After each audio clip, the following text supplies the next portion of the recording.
చూస్తేనే రిచ్‌గా ఉంది. మన దగ్గర టిఫిన్ కాడ మిగిలిన రూ. 40 ఉన్నాయి. ఏం తీసుకుంటావు? నాకేమొద్దండి.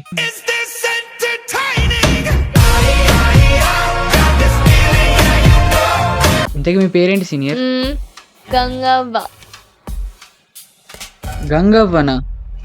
వీళ్ళయ్య తాగి పేరు పెట్టినట్టున్నాడు పక్కా.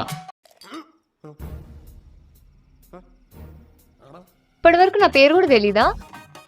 ఇంట్రోవర్ట్ జాతికి కింగ్ లా ఉన్నావు స్వామి. ఒరేయ్ చిట్టి, నీ అయ్యా ఏమైంది బే? స్వాతి, నీకేమైనా ఉడకబోస్తుందా? నువ్వు నా గుండెల్లో ఉన్నావుగా స్వాతి. వీడెవడు? వాడంటే నాకు ఇష్టం. నేను వాడితో తిరుగుతా కుదిరితే ఏదైనా చేస్తా. Because I love him. हे भगवान तेरी लीला अपरंपार है। నొప్పిగా ఉందా చిట్టి? Crying only coming. What do? ఏడవకురా, ఇంకా ముద్దొస్తున్నావు. గంగవ్వ